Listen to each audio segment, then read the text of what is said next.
네, 오늘은 한때 비만 치료제 시장에서 정말 독보적이었던 제약사죠? 노보노디스크 이야기를 좀 해볼까 합니다. 네. 근데 이 회사가 지난 1년 동안 주가가 무려 40% 넘게 하락했어요. 네, 맞아요. 상당히 큰 폭이죠. 이게 사실 위고비 같은 초대형 약물을 가지고 있는 회사인데 도대체 왜 이런 일이 벌어진 건지 또 반등의 가능성은 없는 건지 오늘 좀 깊이 파고들어 보겠습니다. 네. 정말 흥미로운 케이스 스터디가 될 것 같습니다. 특히 이 블록버스터 약물을 가진 회사가 어려움을 겪는다는 건 여러 요인이 복합적으로 작용했을 가능성이 크다는 뜻이겠죠? 시장 기대치라든지 경쟁 상황이라든지요. 네, 그래서 오늘은 노보노디스크가 이 상황을 좀 헤쳐나가고 다시 성장 동력을 찾을 수 있을지 그 가능성을 보여주는 한 3가지 정도의 포인트를 짚어보려고 합니다. 3가지요? 어떤 것들인가요? 네, 최근에 들려온 좀 긍정적인 규제 소식들 그리고 역시 제약사는 파이프라인이 중요하니까요. 이 신약 개발 현황 마지막으로 어쩌면 가장 중요할 수도 있는 시장 접근성 문제까지 하나씩 좀 살펴보겠습니다. 좋습니다. 워낙 변화가 빠른 제약산업, 특히 이 비만 치료제 분야는 경쟁이 정말 치열하잖아요. 여기서 한 기업의 방향성에 영향을 미치는 요인들을 함께 짚어보는 건 의미가 클 것 같습니다. 맞아요. 단순히 주가 떨어졌네. 여기서 끝날 게 아니라 그래서 앞으로 어떻게 될 것인가 이걸 봐야겠죠. 지금의 어려움 속에서도 혹시 노보노디스크가 반전을 만들어낼 카드가 있을지 지금부터 좀 자세히 들여다보겠습니다. 자, 그럼 첫 번째 포인트, 규제 관련 소식부터 좀 볼까요? 최근에 위고비 관련해서 미국에서 좋은 소식이 있었죠. 아, 네. 바로 그 MSHO 치료제로 승인을 받았다는 겁니다. 이게 중요한데요. 멜시용, 좀 생소한데 그게 정확히 뭔가요? 네, 메시가 그 대사기능 장애 관련 지방관염, 이걸 줄임말이거든요. Metabolic Dysfunction Associated Steatohepatitis. 좀 어렵죠. 네, 이름이 기네요. 쉽게 말하면 비만이랑 관련이 깊은 간 질환이에요. 간에 지방이 너무 많이 끼고 염증이 생기고 결국 간이 손상되는 병인데 이게 심해지면 간경변이나 간암까지 갈 수 있는 상당히 심각한 질환입니다. 아, 그렇군요. 비만 인구가 늘어나면서 이 메시 환자도 꽤 많겠는데요? 네, 맞습니다. 미국에만 해도 수백만 명으로 추정되거든요. 근데 놀라운 건 지금까지 이 메시 치료를 위해서 FDA 승인을 받은 약이 딱 하나밖에 없었어요. 아, 정말요? 어떤 약이죠? 작년에 승인된 마드리갈 파마쇼티컬스의 레즈디프라라는 약입니다. 그러니까 경쟁자가 거의 없는 블루오션 시장이었던 셈이죠. 그런데 그 유일한 약의 예상 매출이 2025 회계연도에 3억 5천만 달러 정도 된다고요? 와, 그럼 이 메시 치료제 시장 자체의 잠재력이 상당하다는 거네요. 바로 그겁니다. 그러니까 시장 수요가 이미 있다는 게 확인된 거죠. 여기에 위고비가 메시 치료 적응증을 딱 추가했다는 건 단순히 판매처 하나 더 늘린 수준이 아니라 네. 기존의 체중 감량 시장 외에 완전히 새로운 성장 엔진을 하나 더 장착한 셈입니다. 일부에서는 이 적응증 하나만으로도 연간 10억 달러 이상 추가 매출을 기대하기도 하더라고요. 10억 달러요? 와, 그 정도면 정말 큰데요. 이게 회사의 어떤 수익 구조에도 영향을 줄 수 있겠고 또 최근에 제기됐던 비만 치료제 경쟁 너무 심한 거 아니냐 이런 우려도 좀 덜어줄 수 있겠네요. 그렇죠. 아주 중요한 포인트입니다. 유럽 쪽에서도 또 좋은 소식이 있었잖아요. 이번엔 다른 약인데 리벨서스. 이건 원래 당뇨약으로 쓰이던 거죠? 먹는 약이고. 네, 맞습니다. 리벨서스도 위고비랑 같은 계열, 그러니까 GLP-1 수용체에 작용된대요. 이 GLP-1 호르몬이 식욕 조절이나 혈당 관리에 중요한 역할을 하잖아요. 네. 리벨서스가 이 작용을 흉내내는 약인데 이미 당뇨 치료 효과는 잘 알려져 있었고요. 근데 이번에 유럽에서 이 약이 심장마비나 뇌졸중 같은 심혈관 질환 위험을 낮춘다는 효과까지 공식적으로 인정을 받은 겁니다. 아, 심혈관 질환 위험 감소요? 당뇨 환자들이 사실 심혈관 질환 위험이 높다고들 하잖아요. 네, 그렇죠. 그러면 이건 정말 의미가 크겠는데요? 의사들이 처방할 때 그냥 혈당 조절만이 아니라 심장 보호 효과까지 기대할 수 있다. 이렇게 되면 훨씬 강력한 이유가 생기는 거니까요. 정확합니다. 단순히 뭐 약효가 좀 더 좋다 이런 차원이 아니라 환자의 생명과 직결될 수 있는 합병증 예방 효과가 입증됐다는 건 이 약의 가치를 한 단계 높이는 거죠. 그렇군요. 지금 유럽에서는 위고비의 메쉬 승인을, 또 미국에서는 리벨서스의 심혈관 보호 효과 승인을 추가로 기다리고 있는 상황인데, 이런 적응증 확대가 계속 이어진다면 더 많은 환자들에게 도움을 줄 수 있고, 또 회사 입장에서도 장기적인 성장에 상당히 긍정적이겠죠. 네, 확실히 규제 쪽에서는 좀 긍정적인 시그널들이 보이는 것 같습니다. 자, 근데 제약회사의 미래를 보려면 결국 이 파이프라인을 봐야 하잖아요. 개발 중인 신약들. 그렇죠. 그게 핵심이죠. 지난 1년 동안 이 파이프라인 관련해서 약간 좀 아쉬운 소식들도 있었던 것 같은데 현재 상황은 어떤가요? 좀 냉정하게 볼 필요도 있을 것 같아요. 맞습니다. 신약 개발이라는 게 항상 불확실성이 따르는 거니까요. 근데 노보노디스크 파이프라인을 쭉 살펴보면 그래도 여전히 기대할 만한 후보들이 꽤 있습니다. 특히 여기서 정말 흥미로운 부분은요. 네, 지금 위고비, 그러니까 세마글루타이드 성분은 주사제잖아요. 네, 그렇죠. 이걸 먹는 약, 경구용으로 개발해서 체중 감량 목적으로 FDA에 승인 신청을 해놨다는 점입니다. 잠깐만요. 먹는 GLP-1 약이요? 지금 체중 감량용으로는 없나요? 주사 맞는 거 불편해하는 분들 정말 많을 텐데요. 네, 아직 없습니다. 만약에 노보노디스크의 이 경구용 세마글루타이드가 승인이 된다면 이건 정말 게임 체인저가 될 수 있습니다. 게임 체인저요? 네, 단순히 주사 맞기 싫으니까 약 먹는다 이런 수준이 아니고요. 치료 접근성 자체를 완전히 바꿔놓을 수 있어요. 시장 전체를 훨씬 더 키울 수 있는 잠재력이 있다는 거죠. 생각해보세요. 매번 주사 맞는 거랑 그냥 하루 한 번 알약 먹는 거랑은 환자 입장에선 정말 큰 차이거든요. 확실히 그렇겠네요. 혹시 약값도 좀 저렴해질 가능성이 있을까요? 그건 생산 방식이나 나중에 보험 적용 여부 이런 거에 따라 다르겠지만 일반적으로는 경구제가 주사제보다 생산 단가가 좀 낮을 가능성이 있긴 합니다. 장기적으로 봤을 때 가격 경쟁력 면에서도 유리할 수 있죠. 이건 또 나중에 얘기할 메디케어 문제랑도 연결될 수 있고요. 아, 그렇군요. 이 경구용 세마글루타이드 말고 또 주목할 만한 거 뭐가 있을까요?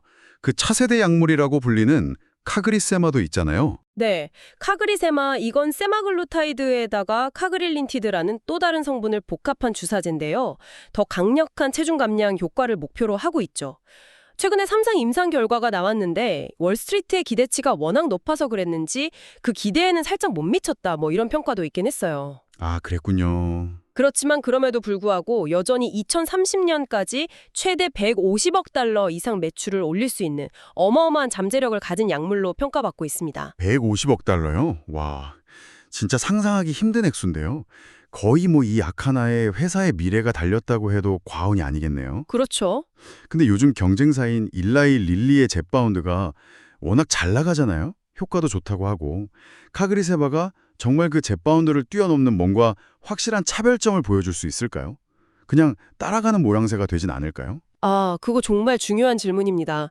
경쟁이 너무 치열해서 단순히 효과 조금 더 좋다, 이걸로는 부족할 수 있거든요. 그래서 노보노디스크도 이 카그리세마 하나만 믿고 있는 건 아니고요. 아미크레틴이라고 이것도 GLP-1 계열인데 또 다른 약물을 삼상에서 개발 중입니다. 근데 이건 특이하게 경구용이랑 주사제 두 개 제형으로 동시에 개발하고 있어요. 아, 투트랙으로 가는 거군요. 네, 옵션을 다양하게 가져가는 거죠. 그리고 여기서 더 나아가서 자체 개발만 하는 게 아니라 외부 기술을 사오는데도 굉장히 적극적입니다. 외부 기술 도입이요? 라이센스 계약이나 M&A 같은 거 말씀하시는 거죠? 맞습니다. 대표적인 예가 그 중국의 유나이티드 연구소라는 곳에서 라이센스를 사온 UBT205라는 물질이에요. 이건 진짜 흥미로운데요? 네, 어떤 점이요? 이게 GLP-1을 포함해서 장 호르몬 3가지의 작용을 동시에 흉내내는 기전입니다. 3가지나요? 기존 약들은 보통 하나나 2개 아니었나요? 네, 그렇죠. 기존 GLP-1 약들은 주로 GLP-1 하나, 릴리의 젯바운드가 GLP-1이랑 GIP 2가지 호르몬 작용을 모방하거든요. 이걸 비유하자면 기존 약이 우리 몸의 식욕 조절 시스템이라는 집에 문 하나만 여는 열쇠였다면 젯바운드는 문 2개를, 그리고 이 UBT251은 서로 다른 문 3개, GLP-1, 아밀린, 글루카곤 유사 펩타이드 2를 동시에 열어서 식욕이랑 대사를 좀 더 효과적으로, 어쩌면 다른 방식으로 조절하려는 시도인 거죠. 와. 아직 이런 3중 작용제는 승인된 게 없거든요. 만약 성공한다면 이건 정말 상당한 혁신이 될 수 있습니다. 정말 획기적이네요.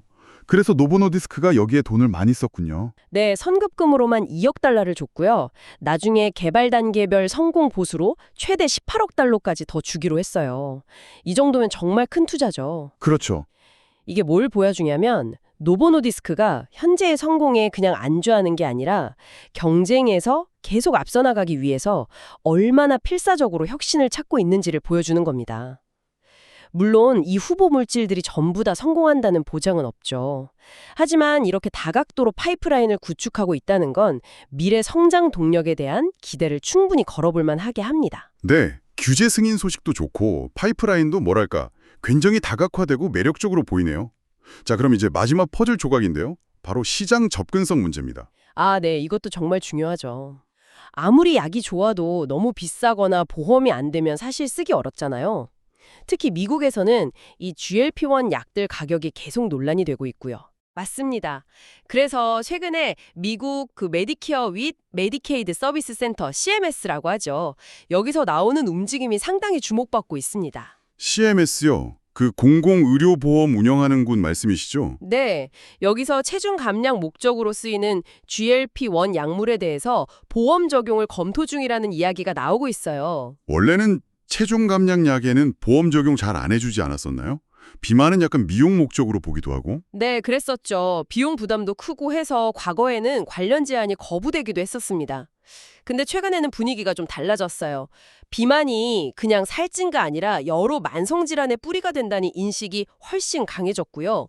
특히 이 GLP-1 약들이 단순히 살만 빼는 게 아니라 아까 말씀드린 심혈관 질환 위험 감소 같은 추가적인 건강상의 이점까지 제공한다는 증거들이 계속 쌓이고 있거든요. 아, 그래서 분위기가 바뀌는 거군요. 네, 그래서 현재 CMS에서는 각 주의 메디케어, 메디케이드 프로그램에서 이 약들을 커버해 줄 수 있도록 5년짜리 시범 프로그램을 고려 중인 것으로 알려졌습니다. 5열짜리 시범 프로그램이요?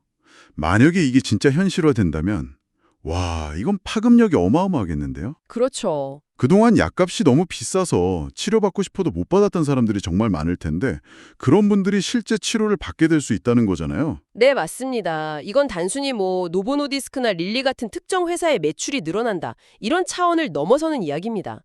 비만 치유에 대한 사회 전체의 접근성을 확 높이는 거고요. 장기적으로는 비만 때문에 생기는 다른 병들을 줄여서 전체 의료비 절감에도 기여할 수 있는 그야말로 시장의 판 자체를 바꿀 수 있는 변수죠. 와, 물론 아직 확정된 거는 아닙니다. 정치적인 문제도 있고 재정적인 부담도 있어서 넘어야 할 산이 많긴 해요. 하지만 장기적으로 봤을 때 이 악델의 효과나 사회적인 요구를 생각하면 보험 적용 확대 가능성은 충분히 열려 있다고 봐야 할 것 같습니다. 자, 그럼 오늘 이야기 나눈 내용들을 한번 쭉 정리해 볼까요? 노보노디스크가 최근에 마시 치료제 승인이라든지 리벨서스의 심혈관 혜택 인정 같은 규제 성과를 통해서 기존 약물의 가치를 더 높이고 시장을 넓히고 있다.